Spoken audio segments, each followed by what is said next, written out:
시작 기도하겠습니다. 성부와 성자와 성령의 이름으로 아멘. 은총이 가득하신 마리아님 기뻐하소서. 주님께서 함께 계시니 여인 중에 복되시며 태중의 아들 예수님 또한 복되시나이다. 천주의 성모 마리아님 이제와 저희 죽을 때 저희 죄인을 주옵소서. 아멘. 성부와 성자와 성령의 이름으로 아멘. 안녕하세요. 네, 만나서 반갑습니다. 김재덕 베드로입니다.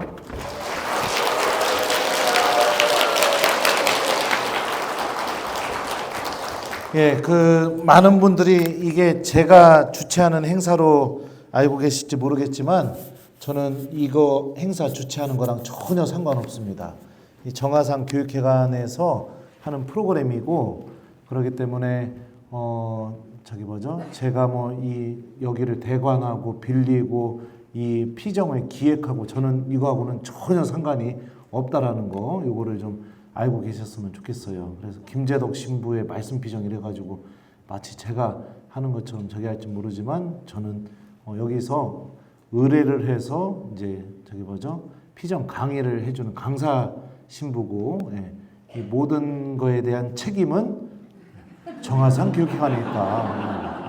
그죠? 그리고 또, 하여튼 그거를 좀 알고 계셨으면 좋겠고, 여기 산골이라서 여러분들 좀 오시는데도 굉장히 불편하셨을 거고, 그리고 또 하여튼 여러모로 어려우셨을 텐데, 그래도 여기까지 이렇게 와주신 거 보면 여기 계신 분들은 하느님도 정말 사랑하고 덤으로 저도 진짜 사랑하는 분들이구나.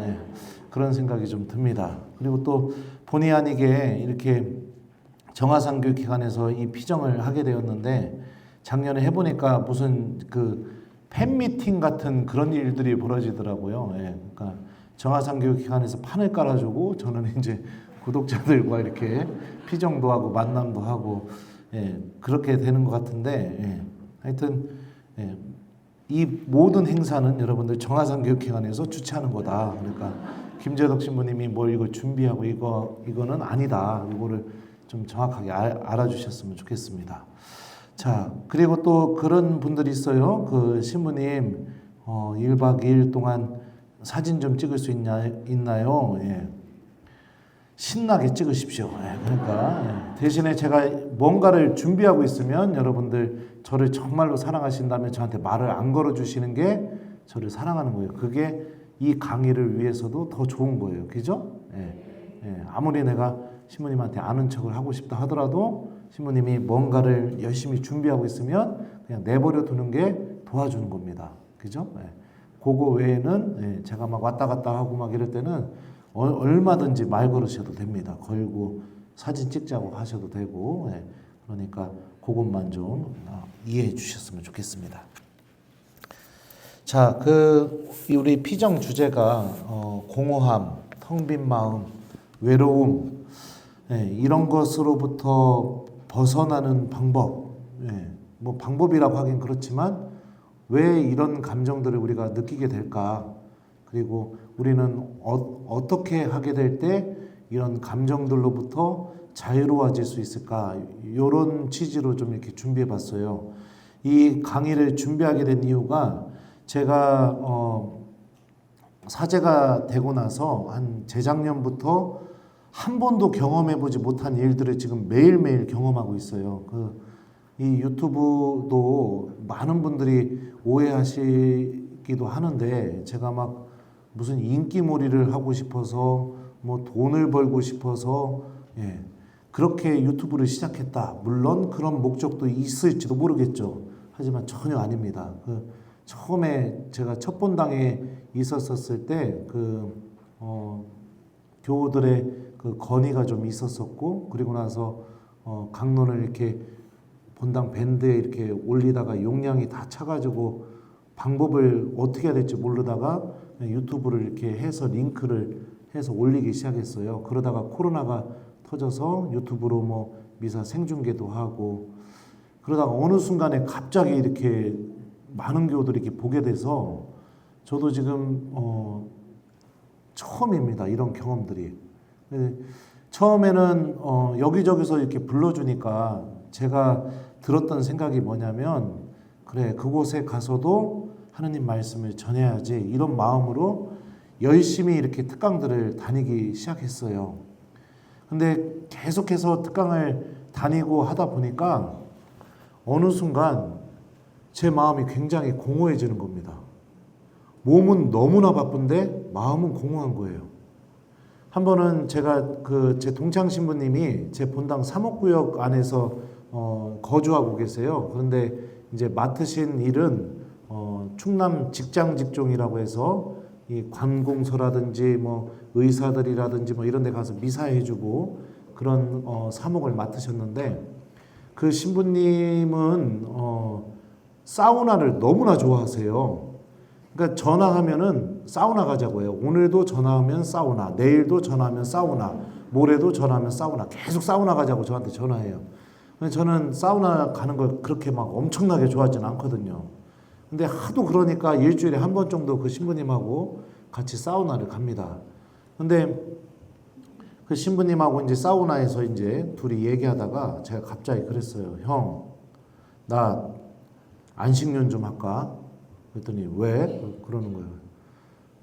아, 나 너무 그냥 마음이 공허해서.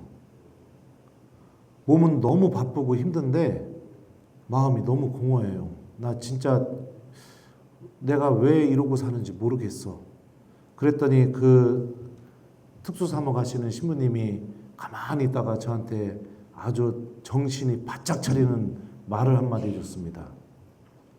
이 자식이 특수사목을 해봐야 정신을 차리지, 공허하다는 소리하고 앉아있네. 네가 본당에 있고 여기저기 강의당에 있으니까 복에 겨워서 그렇지. 야, 그 교우들 없이 그 특수사목 한번 해봐라야. 공허한 같은 소리하고 앉네. 예. 그래서 정신이 바짝 났었어요. 왜 공허할까? 왜 공허할까? 너무 바쁜데, 할 일도 너무 많은데. 제가 보통 잠잘 때 여러분들 새벽 1시나 2시에 자요. 그리고 오늘의 말씀이라는 앱 혹시 아실라나 모르겠습니다. 예, 거기에 그 복음 해설을 써야 되기 때문에 일정을 다 마치고 나면은 한 11시쯤 되거든요. 그러면 이제 그때부터 앉아가지고 다음날 복음 해설을 써요. 그러니까 여러분들은 그냥 한번 읽고 그냥 말지 모르겠지만, 저는 그 오늘의 말씀이라는 앱의 복음 해설을 제 개인 휴가, 그리고 사제 피정, 그 다음에 연수, 이 3개 외에는 4년 동안 한 번도 걸러본 적이 없어요. 매일매일. 예. 심지어 동창 신부들이 놀러와서 제 사제관에서 막 놀고 있을 때도요, 야, 니들끼리 좀 놀고 있어라. 그리고선 가가지고선 써놓고 다시 와서 동창 신부들하고 놀고 그랬거든요. 그렇게 지냅니다. 그리고 또 뭐 특강 한번 가게 되면 막 몇 시간을 운전해서 이렇게 가게 돼요. 근데 어느 순간부터 제가 살아가는 모습을 보기 시작하니까 대부분의 기도를 자동차 안에서 하고 있더라고요, 제가. 성체 앞에 앉아서 하느님 말씀을 묵상하고, 주님께 당신께서 정말로 저에게 하고 싶은 말씀이 무엇입니까? 묻고, 그리고 하나님께 도움을 청하는 기도를 하고, 예, 그게 사라져 있더라고요. 물리적으로 불가능하니까. 그러니까 아침에 이제 뭐 특강을 나가게 되면, 예, 이제 시동을 걸고 성호경 걷고 가면서 차 안에서, 요즘은 이제 스마트폰이 잘 돼 있잖아요. 그래서 성물도를 이제 이렇게 소리로 이렇게 나오는 성물도가 있어요. 그 성물도 들으면서 이렇게 가고, 그리고서 이제 시간이 좀 남으면 묵주기도도 좀 하고, 예. 그러고 이렇게 갔다가 또 오는 길에도 또 밤늦게 오니까요. 그러면 또 차 안에서 성물도 또 소리로 이렇게 운전하면서 바치고, 예. 그리고 묵주기도 좀 하고, 이러고 이렇게 오고 그렇더라고요. 그러니까 하느님 말씀에 대해서는 너무나 많이 이야기하고 있고, 여기저기 하느님 말씀을 전하고 있고, 너무너무 바쁜데 중요한 게 뭐냐? 제가 예수님 앞에 머무는 시간, 그러니까 더 정확하게 말하면 예수님의 말씀을 듣는 시간, 그 시간이 사라져 있더라고요. 그게 참, 예. 그래서 이렇게 제 영혼이 굉장히 공허해지고 그렇다는 것을 느끼게 되었습니다. 그래서 올해는 그렇게 딱 결심을 했어요. 그 뭐냐면 제 본당에서 미사가 저녁에 없는 날이 수요일하고 금요일이거든요. 그래서 수요일하고 금요일만 혹시라도 강의 의뢰가 들어오면 그날 나가고 나머지는 그냥 본당에 있어야겠다. 그렇게 해서 올해부터는 강의를 굉장히 많이 줄였습니다. 줄이고 그리고 또 그런데도 막 빗발쳐가지고요. 사무장한테 얘기했어요. 이번 9월까지 강의 아무것도 받지 말라고요. 그리고서 좀 쉬어야겠다. 그리고 내가 하느님 안에 머무를 수 있는 시간을 가져야겠다. 이렇게 좀 그런 선택을 좀 했습니다. 참 좋죠. 교우들이 좋아해주고 그리고 또 제가 전하는 하느님 말씀을 들으면서 한 사람의 삶이 바뀌게 되고 그리고 또 저는 굉장히 부족하지만 하느님께서 굉장히 많은 열매들을 맺어내시는 걸 보면 참 감사하고 기쁘죠. 그런데 그것도 유혹이더라고요. 공허함은 참 이렇게 여러분들 참 쉽게 찾아옵니다. 너무 바쁜데도 공허하고 그리고 우리가 공허하게 되면 어떻게 할까요? 보통 공허하면 우리 자매님들 애들 게임 맨날 하죠. 애 키워보시는 자매님들 뭐 여기 다 애들 키우시니까 왜 게임 할까요?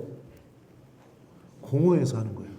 공허해서 마음이 공허해서 텅 비어 있는 것 같아서 우리 형제님들 저기 뭐죠? 술 먹지 말라고 해도 막 술 먹고 들어오고 그러죠. 왜 그럴까요? 공허해서 마음이 텅 비어 있어서. 그 우리 자매님들도 보통 그러잖아요. 그 성당 갔다가 오전에 미사하고 미사 끝나고 어떻게 할까요? 1번 곧바로 집으로 간다. 2번 좋아하는 자매들하고 만나서 점심 먹고 차 마시면서 실컷 수다 떨고 그리고선 집에 간다. 몇 번이에요? 왜 그런지 알아요? 공허해서. 느끼잖아요, 여러분들. 그렇게 실컷 수다 떨고선 집에 딱 들어가자마자 기쁩니까? 막 에너지를 막 얻어요. 막 내가 막 무슨 새로운 일을 하고 싶은 그런 힘이 막 내 안에 솟나요? 그런 경우는 대부분 없습니다. 문 닫고 딱 들어가는 순간 공허해집니다. 우리들의 가정이 공허한 장소가 돼버렸어요. 가장 위로받아야 될 곳이 가장 공허한 곳이 돼버렸죠. 왜 그럴까? 저는 답을 찾았어요. 그래서 제가 공허하지 않기 위해서 이제 하나씩 노력들을 하려고 합니다. 창세기의 말씀을 좀 보죠. 하느님이 세상을 창조하기 이전의 상태를 보면은요, 이렇게 딱 두 구절로 묘사가 되어 있어요. 한 처음에 하느님께서 하늘과 땅을 창조하셨다. 땅은 아직 꼴을 갖추지 못하고 비어 있었는데 어둠이 시면을 덮고 하느님의 영이 그 무리를 감돌고 있었다. 라고 이렇게 딱 두 구절로 창조 이전의 상태를 설명하고 있습니다. 근데 여기서 땅은 아직 꼴을 갖추지 못하고 비어 있었는데 라는 이 표현을 보면 이 히브리 말 중에 이 토후라는 이 단어가 쓰여요. 이 토후라는 단어는 어떤 의미냐면 황량함, 혼돈, 무질서를 의미합니다. 그러니까 꼴을 갖추지 못하고 있었다는 게 뭐냐면 질서가 없는 상태라는 것을 의미해요. 하나도 질서가 잡혀 있지 않은 거예요. 지저분한 방 들어가면 어떻습니까? 1번 삶의 활력을 느낀다. 2번 보는 순간 막 정신이 없고 막 마음이 심란해진다. 몇 번이에요? 왜 그럴까요? 질서가 잡혀있지 않기 때문에 그래요. 사람이 살아갈 수 있는 질서가 없을 때 우리는 보통 그런 느낌을 느끼게 됩니다. 그리고 비어 있었는데 라는 이 단어는요, 이 히브리 말 보후라는 단어가 쓰였어요. 이 단어는 어떤 뜻이냐면 공허, 텅 빔, 이것을 의미합니다. 그러니까 하느님이 세상을 창조하기 이전의 상태가 어떤 상태였냐면 질서가 없고 텅 비어 있고 공허한 상태.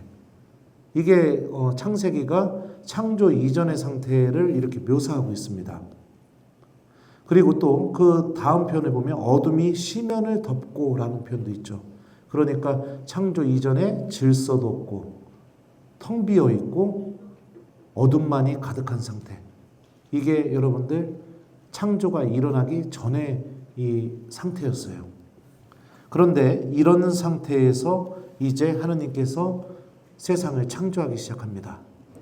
창조 과정을 보면은 한 가지 아주 규칙이 있어요. 첫째 날부터 마지막 날까지 하느님께서 일괄된 규칙대로 세상을 창조하십니다. 그 규칙이 뭐냐? 첫 번째는 하느님께서 말씀을 하십니다. 예를 들면 빛이 생겨라. 그죠? 그러면 두 번째 규칙은 뭐냐? 하느님이 하신 말씀이 그대로 이루어집니다. 그러니까 빛이 생겨버려요. 그죠? 그리고 나서 세 번째 규칙은 뭐냐? 이 중간에 뭐 하느님의 행동이 좀 들어가기도 해요. 저기 뭐죠? 하늘과 땅, 뭐죠? 물과 흙을 가르기도 하시고, 그죠? 네. 이런 행동도 좀 들어가는 거. 하느님의 세세한 행동에 대한 묘사, 이런 부분이 들어가기도 하고, 아니면은 창조하신 것에 대한 하느님의 평가, 하느님께서 보시니 좋았다라는 이런 세 번째 규칙이 또 나오게 됩니다. 그러고 나서 네 번째 규칙이 뭐냐면 이제 시간이 흐르게 됩니다. 저녁이 되고 아침이 되니 첫째 날이 지났다. 저녁이 되고 아침이 되니 둘째 날이 지났다. 이런 식으로 네 가지 규칙에 입각해서 세상이 창조가 되게 돼요. 하느님의 말씀, 말씀의 성취, 그 다음에 성취된 말씀에 대한 하느님의 평가, 그리고 나서 다음 날로 이렇게 넘어가게 되는 이 네 개의 규칙이 창조 안에서 이렇게 일어나게 됩니다. 그리고 나서 하느님께서 모든 것을 창조하시고 나서 특히 사람을 여섯째 날 창조하셨죠. 창조하시고 나서 하느님이 보시기 어땠느냐? 하느님께서 보시니 손수 만드신 모든 것이 참 좋았다. 아주 좋았다. 라고 이렇게 마지막 이 창조에 대한 전체적인 평가를 하느님께서 이렇게 하고 계시죠. 그리고 나서 일곱째 날 하느님께서 하신 것이 아무것도 없는데 일곱째 날도 하느님의 이 창조 과정에 들어가게 됩니다. 그게 뭐냐? 바로 안식일이에요. 그죠? 하느님께서 쉼을 선택하게 됩니다. 세상이 창조되기 전에는 공허하고 텅 비어 있고 질서가 없고 어둠이 있었는데 하느님의 말씀이 들려오고 그 말씀이 이루어지고, 그죠? 네. 그리고 나서 마지막에 또 이 쉼이 존재하게 되니까 어떻게 되느냐? 세상은 이제 생명을 누릴 수 있는 질서를 회복하게 됩니다. 이거를 성서학자들이 어려운 말로 뭐라고 부르냐면 창조 질서라고 합니다. 창조 질서.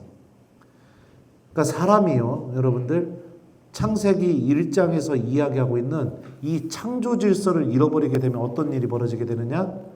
그 사람의 삶의 질서가 다 무너지게 되어 있습니다. 그리고 마음이 공허해집니다. 텅 비어 있게 돼요. 그리고 나서 그 사람의 영혼이 어디에 머물게 되느냐? 어둠 속에 머물게 돼요. 내가 이런 상태에 빠지게 되면은 가장 먼저 성경은 우리에게 무엇을 요구하냐면 하느님 안에서 답을 찾으라고 요구를 하고 있는데 보통의 사람들은 하느님 안에서 답을 안 찾습니다. 그럼 어디서 답을 찾을까요? 술, 수다, 게임, 이런 것 안에서 답을 찾아요. 그러니까 우리 몸은 무엇인가를 막 무진장 많이 하고 있는데 내 마음은 어둠 속에 있는 거예요. 내가 막 수많은 사람들을 많이 만나고 막 웃으면서 막 지내고 있는데 내 삶의 질서가 하나도 잡혀있지 않는 거예요. 그죠? 네. 기도도 하고 막 본당에서 활동도 하고 막 이러는데 내 마음이 어둠 속에 있는 거예요. 왜냐하면 가장 중요한 이 생명의 질서, 창조 질서를 내가 내 안에서 회복하려고 하지 않고 다른 것 안에서 답을 찾으려고 하니까 이런 일들이 벌어지게 됩니다. 그러면서 결국에 맺어지는 열매들이 뭐냐면 그 공허함 때문에 결국에는 내 영혼이 조금씩 죽음의 상태로 넘어가게 되는 그런 열매들을 맺어지게 돼요. 물건에 집착하게 되고요. 값비싼 물건을 소유하고 있으면 마치 내 존재가 더 돋보여지는 것처럼 느껴지기도 하고 내 삶의 질서가 더 업그레이드 되는 것처럼 그렇게 생각을 하게 됩니다. 그런 것뿐만이 아니죠. 네. 그 다음에 또 무엇을 할까요? 자랑하는 거 막. 내 아들 자랑, 손주 자랑. 그냥 의미 없는 말들을 그냥 계속해서 내뱉으면서 살아가고 있는 거예요. 허우적대고 있는 거죠. 하느님의 말씀은 반드시 이루어지는 힘을 가지고 있다. 창세기는 성경은요. 그 첫 장부터 그 얘기를 하고 있어요. 그리고 하느님의 말씀은 모든 생명의 질서를 잡아줄 수 있는 힘을 갖고 있다. 그죠? 첫 장부터 얘기하고 있죠. 인간이 생명을 누리려면 바로 이 주님의 말씀과 깊은 관계를 맺어야 된다. 어떤 관계일까요? 하느님의 말씀이 내 안에서 이루어지게 만드는 관계. 그 관계를 회복해야 우리가 이 공허함에서 빠져나올 수 있다라는 것을 창세기는 1장부터 우리에게 알려주고 있습니다. 창세기를 계속해서 읽어나가다 보면 여러분들 아담, 하와, 카인 그 다음부터 등장하는 이야기는 계속해서 죄인들의 이야기밖에 등장을 안 해요. 그러다가 갑자기 눈에 띄는 인물이 하나가 딱 등장합니다. 그 사람이 누굴까요? 1번 김재덕 신부님, 2번 김민희 신부님, 3번 노아. 몇 번일까요? 네, 맞아요. 노아가 딱 등장하게 됩니다. 그러면서 하느님께서 노아와 처음으로 계약을 맺어요. 처음으로 계약을 맺으시는데 우리가 이게 창세기를 다 공부하는 게 아니라 이 공허함과 외로움이라는 관점에서 지금 창세기를 보기 때문에 구체적으로는 다 설명하지는 않겠습니다. 창세기를 저와 함께 공부하고 싶으시다면 방법이 하나 있어요. 제가 수원교구에서 그 수지 가톨릭 성서 모임인가요? 거기서 제가 창세기를 가르치고 있습니다. 그거를 등록해서 들으시던가 아니면 대전교구 청년성서에서 또 창세기를 가르치고 있어요. 여러분들은 청년이 아니시기 때문에 못 들으시겠네요. 아니면 방법이 없네요. 아니면 정말 원하신다면 제가 나중에 줌으로 한번 창세기 특강을 한번 만들어 보던가 그것도 괜찮을 것 같고요. 아니면 여기 정화상교회관에서 창세기 한번 처음부터 끝까지 쫙 훑는 거를 프로그램으로 하지 말아야겠죠? 그래요. 하여튼 그렇습니다. 이 노아가 하느님하고 처음으로 계약을 맺는데요. 여러분들 계약이 뭘까요? 계약은요. 집 계약 해보셨죠? 땅도 계약 해보셨고, 그죠? 저는 이렇게 계약 같은 걸 해본 게 내가 무슨 계약 해봤을까? 정수기 렌탈 계약 이런 거 해봤는데 그런 거 외에는 큰 걸 안 해봤는데 계약을 하려면 여러분들 계약 당사자끼리 무엇이 먼저 전제되어 있어야 될까요? 믿음이 전제되어 있어야 돼요. 이 계약을 체결하게 되면 계약의 내용이 지켜져야 된다는 믿음이 있을 때 계약을 우리는 할 수가 있습니다. 그죠? 그러면은 이 믿음이 생기려면 어떻게 해야 될까요? 잘 알아야 돼요.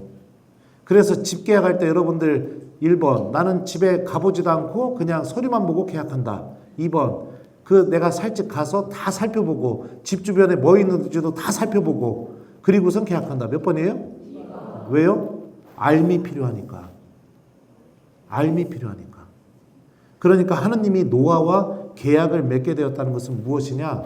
노아도 하느님이 어떤 분이신지 알게 되었다는 것을 의미하고 하느님도 노아가 어떤 존재인지 알게 되었다는 것을 의미해요. 이 표현이 되게 이상할지 모르겠지만 하느님은 전지전능하시니까 다 안다고 할 수 있죠. 근데 여러분들 신약 성경에서 예수님이 특히 종말 때 하시는 표현들을 잘 들여다보세요. 나에게 주님 한다고 모두 하느님 나라에 들어가는 것이 아니다. 주님 저에게 문 좀 열어주십시오 하니까 예수님이 뭐라고 한다고 했어요? 내게서 물러가라. 나는 너희가 누군지 알지 못한다. 이렇게 얘기해요. 예수님도 내가 누구인지 알아야 되는 거예요. 여러분들. 그러면 하여튼 그래요. 그것도 이렇게 마태복음이 또 저와 함께 마태복음을 한번 쫙 띄고 싶으시면 방법이 없네요. 마태복음은 제가 어디서 가르치질 않고 있네요. 마태복음은 대전교구 청년성서에서만 가르치고 있습니다. 아니면 나중에 줌으로 마태복음, 아니면 정하상교회관에서 마태복음 공부하는 프로그램을 하면 안 되겠죠? 하여튼 그래요. 근데 이게 중요한 게 뭐냐면은 하느님이 나에 대해서 다 알고 계시지만 예수님이 말씀하실 때 뭐냐면 하느님이 나를 알게 만드는 것도 필요하다는 겁니다. 이게 중요한 거예요. 나는 너희가 누군지 모른다. 신약 성경에서 이런 표현들을 자주 하시거든요. 그러니까 노아가 하느님이 어떻게 노아를 깊이 있게 알게 되었느냐. 이 창세기 7장 5절에 보면 이런 표현이 있어요. 노아는 주님께서 명령하신 대로 다 하였다. 이게 하느님이 그 사람을 알아보는 방법입니다. 하느님이 명령하신 것을 그대로 다 하게 되는 겁니다. 여러분들 생각해 보세요. 방주가 좀 얼마만 할까요? 방주가 얼마만 하냐면 아마 이 정하상 교회관 건물 다 한 정도? 그 정도의 크기가 방주일 겁니다. 어느 날부터 온 가족이 아무 일도 안 하고 나무 배 가지고선 이런 큰 배를 만든다고 생각해 보세요. 여러분들 그런 가족의 모습을 보면 어떤 생각이 들까요? 1번 참 슬기롭다고 생각이 든다. 2번 미쳤다고 생각이 든다. 몇 번일 것 같아요? 네, 맞아요. 네, 맞아요. 그런데 내 이성적으로는 납득이 안 되더라도 어떻게 하느냐? 노아는 주님의 말씀을 그대로 다 실천하게 됩니다. 그리고 나서 생명을 얻게 되게 되죠. 생명을 얻게 되죠. 이 노아의 홍수 이야기도 여러분들 창세기 같은 경우는 굉장히 그 당시에 신화적인 요소들이 많이 창세기 안에서 이렇게 들어왔기 때문에 이런 것들을 거기 쓰여진 그대로 다 이거를 고지고대로 알아듣는 게 중요한 게 아니라 사건 전체가 전해주는 메시지가 무엇인지를 내가 알아듣는 게 이게 창세기를 읽는 아주 좋은 방법이에요. 악을 선택한 이들은 결국에는 하나님 앞에서 영원한 죽음을 맞이할 수밖에 없는 거예요. 하지만 주님의 말씀을 듣고 그대로 실천하는 사람들은 그런 이 악의 질서 안에 있다 하더라도 생명으로 나아갈 수 있다는 게 이 노아의 이야기가 전해주는 아주 중요한 메시지인 거죠. 우리가 하나님 안에서 정말로 이 공허함과 외로움으로부터 벗어나려면 이 제일 중요한 게 뭐냐면 주님의 말씀이 내 안에 삶의 질서로 잡히는 것이 필요합니다. 잡히는 게 필요해요. 그러니까 그 삶의 질서로 잡는다는 게 뭐랑 똑같느냐? 예를 한번 들어주죠. 제가 이따가 여러분들 중에 강의 끝나고 저기 뭡니까? 이 충청도 사투리인지 모르겠는데 한 발 짚고선 이렇게 뛰어가는 거를 여러분들 뭐라고 부르죠? 네? 깨금 짚고 간다. 뭐 이렇게 하는데. 네. 그렇게 숙소까지 가시는 분들에게 1인당 5만 원씩 주겠습니다. 그럼 어떡하실 거예요? 1번 나는 깨금 짚고 숙소까지 간다. 2번 난 그냥 간다. 몇 번이에요? 네. 깨금발로 가는 이유가 1번 나는 신부님이 5만 원 준다는 말을 믿었기 때문이다. 2번 그냥 심심해서 한다. 몇 번이에요? 네, 그렇죠. 이렇게 대하는 거예요. 이렇게 대하는 거예요.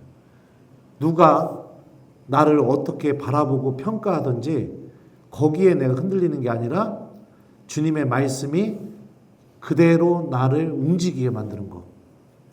이게 여러분들을 그 공허함 속에서 빠져나오게 만들어줄 겁니다. 그리고 우리가 이런 선택을 하게 되게 될 때 하느님의 말씀이 내 안에서 질서를 잡아나가기 시작하게 됩니다. 제일 먼저 내 안에서 어둠이 사라지게 될 거예요. 왜요? 하느님이 제일 먼저 창조하신 게 뭐죠? 빛입니다. 어둠 속에서 빛이 나오게 만드는 거죠. 그래서 내가 내 자신을 들여다보게 되면서 생명을 얻기 위해서 무엇이 정말로 나에게 필요한지 명확하게 깨닫게 될 겁니다. 이 말씀이 사람 안에 들어와서 처음으로 일으키는 힘이에요. 마치 제가 동창 신부님하고 사우나에서 나 공허하다고, 몸은 너무 힘들고 일은 너무 많은데도 불구하고 나 공허하다고 그 대화를 하고, 그리고 나서 곰곰이 제 자신을 생각하게 되었을 때 무엇이 나를 공허하게 만드는지 명확하게 인식했던 것처럼 주님의 말씀은 그런 힘을 갖고 있습니다. 그 그러니까 어둠이 사라지게 되고, 두 번째는 질서가 잡히게 됩니다. 어떤 질서냐? 구원의 질서가 잡히게 돼요. 그래서 다른 사람들은 아무도 하지 않는 일을 하기 시작하게 되는 겁니다. 네. 왜요? 예수님이 말씀하셨으니까. 하느님이 말씀하셨으니까. 그러면은 여러분들 그동안 느끼지 못했던 새로운 기쁨을 막 느끼기 시작하게 됩니다. 새로운 기쁨을요.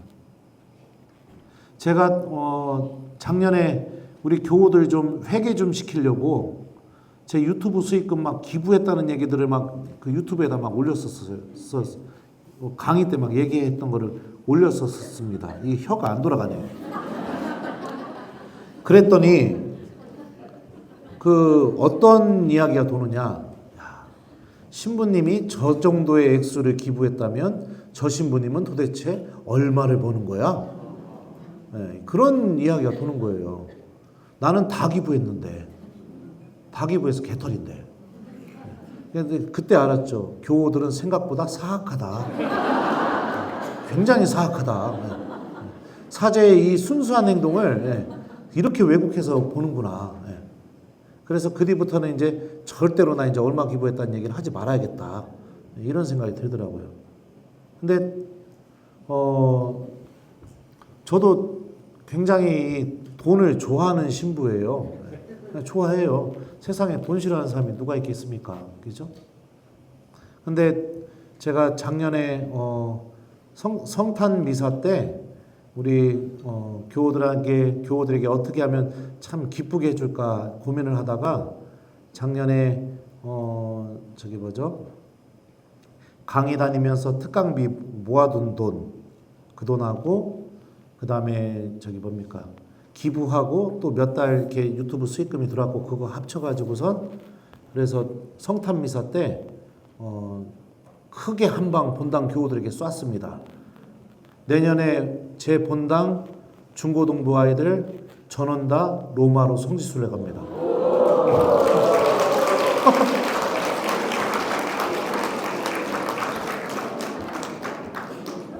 비행기표 다 샀어요, 제가. 액수는 공개 안 할 겁니다, 이래서. 네. 한 번도 그래 본 적이 없어요. 근데 처음으로 그런 기쁨이 생기게 되더라고요. 애들이 기뻐하는 모습, 교우들이 기뻐하는 모습, 그냥 설명할 수 없는 기쁨이 성탄 미사 전부터 제 안에서 막 터져 나오더라고요. 왜냐하면 그걸 주려고 마음을 먹었으니까. 그래서 그냥 정말로 제 안에서 막 예수님이 계신 것 같은. 미사를 드리는데도 막 이 성령께서 막 저를 움직이는 것처럼 하루 종일 기쁜 거예요, 막. 근데 그 기쁨이 그냥 그 순간에 사라지는 게 아니에요. 아이들이 성당 올 때마다 저를 보면서 신부님 고마워요, 막 이러고 막. 미사도 더 열심히 드리고 애들이. 그러니까 이게 계속해서 제 안에서 터져 나오는 그런 기쁨들이 생기게 되죠. 제가 살아가는 저의 삶의 질서로 따지면 이거 못하죠. 내가 그 돈 내가 먹었으면 내가 양복도 뭐 이런 거나 뭐 카메라도 이렇게 휴대폰에다 내 이렇게 해요. 막 아예 그냥 기사 고용해가지고선 이렇게 월급 주면서 찍고 그러죠. 이런 식으로 주님의 말씀이 질서를 잡아가기 시작해요. 질서를. 그러면서 하느님께서 주시는 기쁨을 느끼게 되는 거죠. 이게 단순히 이게 돈이긴 하지만 이 돈만을 얘기하는 게 아니죠. 한 번은 또 그런 적이 있었어요. 어떤 본당에서 저기 막 검색을 해보니까 왜 이렇게 지직거린대요? 이게 항상 이래요. 이제 제가 이렇게 말씀을 선포하면 이렇게 방해하는 세력들이 있습니다. 하여튼 그 전화를 받았는데 검색을 해보니까 우리 분당에서 운전해가지고 갈 때 차 안 막히는 시간으로 3시간 반이 걸리는 거예요. 그럼 왕복이면 몇 시간이에요? 7시간. 네, 그죠? 7시간 왕복이에요. 차 막히면은 뭐 상상도 할 수 없죠. 그래갖고 제가 그 보니까 신자들 한 50명 정도 된대요. 여러분도 어떻게 하실 거예요? 1번 간다. 2번 안 간다. 몇 번이에요? 네? 뭐라고요? 간다고요? 간다고 하는 사람 손 들어봐요. 네. 그 저기 내가 날짜 알려줄 테니까 그날 와요. 네? 운전해요. 네, 난 뒤에 타 있을 테니까. 마음속에서 막 갈등이 느껴지는 거예요. 내가 그 50명 때문에 가야 되나 막 이런 생각이 드니까요. 미안해요. 그때 굉장히 사악해요. 생각보다. 근데 제가 이제 그 전화 오신 분한테 그랬죠. 일단은 제가 제 일정 좀 확인해보고 다시 연락드리겠습니다. 이러고 끊었어요. 그래서 이제 마음속으로 이제 안 가려고 마음을 먹고 이제 핑계를 대야겠다. 이렇게 하고서 이제 그러고 있는데 이제 미사 드리러 가려고 하는데 이제 수단 이렇게 단추 잠그잖아요. 미사 전에 수단 입으니까 단추 잠그는데 갑자기 성경 말씀이 생각나는 거예요. 기쁜 소식을 전하는 이의 발걸음 얼마나 아름다운가. 그럼 어떡합니까? 그래서 미사 드리러 가면서 전화했어요. 제가 그날 몇 시까지 가면 됩니까? 그랬더니 되게 기뻐하더라고요. 그래서 가기로 했죠. 아직 가진 않았습니다. 이런 식으로 삶의 질서가 잡혀요. 질서가 잡히게 되면서 그동안에는 의미 없이 허우적대고 의미 없이 떠들어대고 의미 없이 사서 모으고 의미 없이 분주하게 만드는 그런 삶이었다면 이게 생명의 질서가 하나도 안 잡힌 상태였죠. 하나를 하더라도 하나님이 나를 축복해 준다는 느낌이 들게 되고 하나를 하더라도 내가 구원받는데 필요한 열매를 맺어내게 되고 하나를 하더라도 하나님을 만나는 기쁨이 터져나오는 그런 일로 이렇게 바뀌게 됩니다. 특히 여러분들 이게 말씀이 갖고 있는 힘이고요. 이 창세기의 이 창조 과정에서 또 마지막 부분을 보면 이 안식일에 대한 이야기도 이렇게 나오게 됩니다. 왜 안식일이 여러분들 창조 이야기에 들어가게 되었을까요? 하느님이 아무것도 하지 않으셨는데 아무것도 하지 않은 게 창조한 걸까요? 한번 고민을 해보세요. 왜 그랬을까? 네. 자, 창세기 2장 2절부터 3절의 말씀을 좀 보면은요, 이렇게 묘사가 되고 있어요. 하느님께서는 하시던 일을 이렛날에 다 이루셨다. 그분께서는 하시던 일을 모두 마치시고 이렛날에 쉬셨다. 하느님께서 이렛날에 복을 내리시고 그날을 거룩하게 하셨다. 하느님께서 창조하여 만드시던 일을 모두 마치시고 그날에 쉬셨기 때문이다. 자, 그러니까 여기서 반복되고 있는 표현들이 뭐냐면 성경을 읽을 때 여러분들 반복되는 표현이 똑같은 단어가 반복되기도 하기도 하지만 비슷한 단어들이 하나의 메시지를 가리키기 위해서 계속 반복되기도 합니다. 여기서 반복되는 표현이 뭐냐면 쉬셨다라는 표현이에요. 쉬셨다라는 표현이 계속 반복되면서 중간에 어떤 단어가 나오냐면 거룩하게 하셨다라는 단어가 나옵니다. 그러니까 무엇을 위한 쉼이냐? 거룩함을 위한 쉼이에요. 그러니까 이게 무엇이냐? 이 창세기가 알려주는 쉼의 진정한 의미는 뭐냐면요. 내가 일상의 삶을 중단하고 거룩한 시간을 마련하는 거. 이게 창세기가 이야기하는 진정한 쉼의 의미인 겁니다. 그러니까 우리가 주일날 왜 쉬느냐? 거룩하게 살기 위해서. 다른 날은 모르더라도 주일 하루만큼은 내가 거룩하게 살기 위해서 쉬는 거예요. 그래야 우리가 살 수 있는 거예요. 창세기는 그렇게 얘기해 주는 거예요. 그래야 우리가 공허하지 않는 거예요. 그럼 거룩한 게 뭐냐? 이 히브리 말로 거룩한이라는 의미는요, 여러분들 구분지어진, 따로 떼어진 이런 의미를 갖고 있어요. 그러니까 예를 들어서 이게 쇼윈도에 한 100개가 놓여 있으면 아, 이거 그냥 마이크 기계구나 이렇게 보겠죠. 근데 이거를 제가 이렇게 들고 다니면 어떻게 되느냐? 마이크 기계지만 이거 제가 들고 다니다가 여러분들 탁자 위에다가 우리 간식 먹는 탁자에다가 제가 이걸 놓고 갔어요. 그럼 어떻게 할 겁니까? 1번 이걸 보는 순간 아, 그냥 한번 쳐다보고 간다. 2번 이걸 보는 순간 이걸 들고 이거 김재덕 신부님 거네. 야, 내가 이걸 들고 가면 신부님이 나를 무진장 좋아해 주겠지? 이걸 들고 가면 나를 안아주시겠지? 이걸 들고 가면은 야, 나에게 전화번호도 주시겠지? 이러고 이거를 내가 거의 간직해서 신부님한테 갖다 주게 된다. 몇 번이에요? 네, 그러면은 진열장에 놓여 있는 이 100개, 이거 똑같은 물건 100개랑 제가 탁자에 놓고 간 이거랑 1번 가치가 똑같다. 2번 가치가 다르다. 몇 번이에요? 가치가 다르죠. 왜요? 똑같은 물건이지만 구분된 거예요. 누구 때문에 구분된 거예요? 이걸 소유하고 있는 사람 때문에 구분이 된 거예요. 주일도 똑같은 겁니다. 내가 똑같은 사람이지만 내가 하느님과 연결되어 있는 사람이라는 게 언제 드러나게 되느냐? 주일날 드러나게 되는 거예요.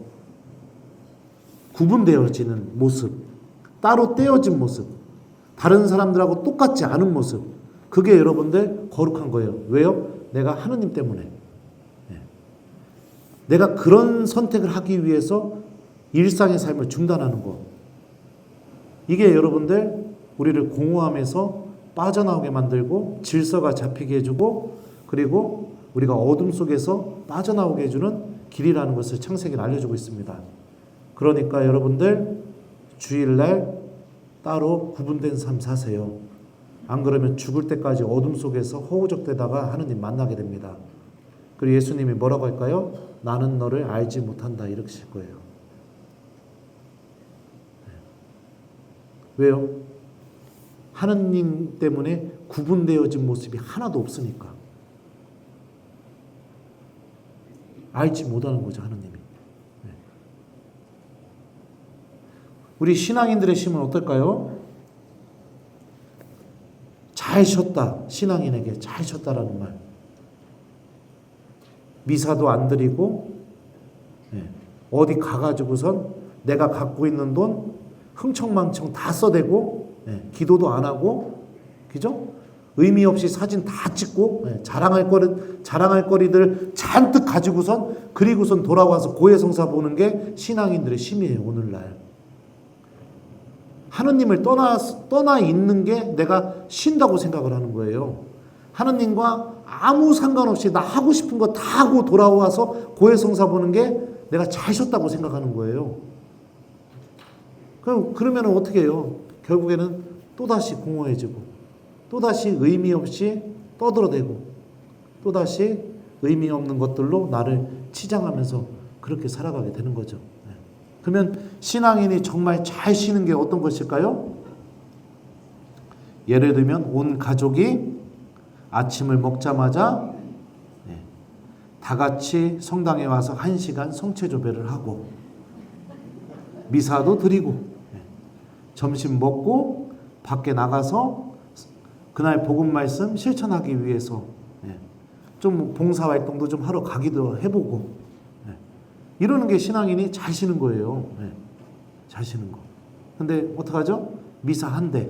근데 그 미사 한 대 그 2시간, 그 2시간만 구분된 선택을 하게 되는데 그 2시간도 정말 하느님을 만나는 시간은 거의 없죠.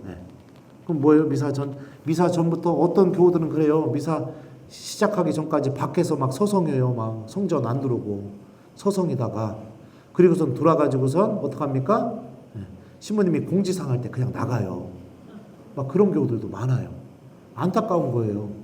하느님 안에서도 그렇게 기쁨을 못 느끼고 의미를 못 느끼는데 어떻게 우리가 그 공허함에서 해방되게 되겠습니까? 예, 그래서 이 첫 시간에 여러분들하고 이야기하려는 이 주제는 주님의 말씀 그리고 특히 말씀이 우리 안에서 잡아주는 생명의 질서 그리고 또 우리들의 쉼 이거를 우리가 회복을 해야 된다. 그래야 우리는 텅 비어 있는 마음 속에서 빠져나올 수 있다라는 것을 여러분들에게 이야기하고 싶었습니다. 하느님이 존재하지 않으면 내 마음속에 존재하지 않으면 여러분들 계속해서 소유하다가 죽을 겁니다. 계속해서 떠들다가 죽을 거예요. 계속해서 의미 없이 왔다 갔다 하다 죽을 겁니다. 그런 삶은 하느님이 우리를 알지 못하는 그런 삶으로 넘어가게 되죠. 그럼 왜 그러느냐?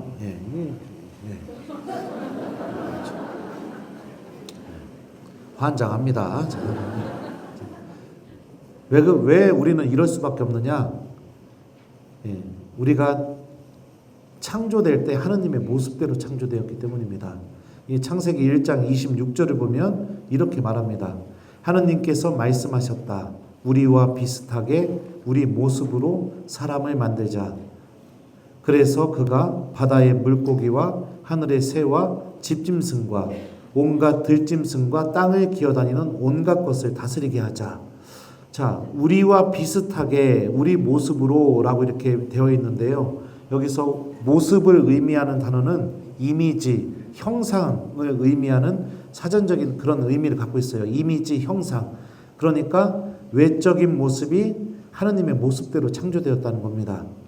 그리고 우리와 비슷하게 할 때 이 비슷하다라는 이 단어는요. 모범, 모델 이런 의미를 갖고 있는 단어예요. 그 모범, 모델 예를 들면 우리 김민희 신부님은 사제들의 좋은 모델입니다 하면은 여러분들 신부님처럼 머리가 하얘지고 배도 나오고 나이 좀 먹어야 좋은 사제가 되는 걸까요?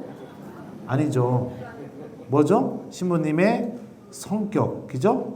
교우들을 향하는 신부님의 마음 이런 게 좋은 모델이라는 거겠죠. 그러니까 이 우리와 비슷하게 이 말은 뭐냐면 우리들의 내면도 하느님의 모습대로 창조가 되었다는 것을 창세기는 이야기해요. 바로 이 이유 때문에 하느님의 말씀이 우리 마음속에서 사라져버리게 되거나 하느님과 함께하는 그 거룩한 시간이 우리 안에서 사라지게 되면은 우리는 어둠 속에 있게 되는 겁니다. 그래서 지금까지 내가 얼마나 왜 공허했는가 이런 것들을 좀 한번 이 창세기가 이야기해주는 이 말씀을 통해서 여러분들이 좀 답을 찾았을 거라고 생각해요. 그러면 이제 다음 강의는 어떻게 이야기할 것인가? 이제 거기로부터 빠져나오는 방법 그리고 또 이거 말고도 창세기가 우리에게 이야기하는 우리를 공허함과 외로움에 빠뜨리는 또 한 가지가 있습니다. 하여튼 그거에 대해서 이렇게 하나씩 이야기하면서 이렇게 풀어보려고 합니다. 자, 세상 사람들은 다른 곳에서 공허함을 찾고 있습니다. 게임, 술, 의미 없는 만남, 오락, 취미 활동, 또 물질적인 것을 소유하는 것, 여러 가지들을 통해서 그 공허함을 채우고 있죠. 이런 것들은 순간적으로 그 공허한 마음을 우리에게 없애줄 수 있을지 모르겠지만 또 시간이 지나면 계속해서 끝도 없는 공허함 속에 우리들을 가두게 됩니다. 하느님을 소유하는 것 그리고 주님의 말씀이 내 안에서 이루어지는 은총을 내가 열매로 맺어내는 것 이것이 우리들을 공허함에서 빠져나오게 해준다고 창세기는 우리에게 이야기해주고 있습니다. 그래서 여러분들 다음 강의 전까지 여러분들의 모습을 좀 한번 잘 살펴봤으면 좋겠어요. 그리고 어떻게 하면 내가 이제 주님의 말씀을 마음속에 좀 잘 담을 수 있을까? 그리고 어떻게 하면 하느님과 함께하는 시간을 더 많이 늘려갈 수 있을까? 한번 좀 고민해보는 그런 시간을 좀 이렇게 가져보시면 또 좋은 피정을 시작할 수 있을 거라고 생각합니다. 그리고 특별히 여러분들 성경이 알려주고 있는 또 하나의 진리 중에 하나가 뭐냐면 사람이 아무리 큰 죄인이라 할지라도 사람이 하느님을 바라보고 하느님을 찾기 시작하는 순간부터는 그 사람이 구원받는 데 필요한 모든 은총이 다 쏟아져 내립니다. 그러니까 내가 이제부터 하느님을 더 가까이 하고 하느님의 말씀을 내가 잘 붙들어야겠다, 이런 마음을 먹기 시작하게 되면 이 하느님의 은총이 여러분들에게 쏟아지기 시작할 겁니다. 이 사실을 좀 굳게 믿으면서 다음 강의까지 여러분들 좀 한번 제가 말씀드린 거 한번 곰곰이 묵상해 보셨으면 좋겠어요. 왜 이렇게 공허했었지? 나 왜 이렇게 외로웠었지? 네.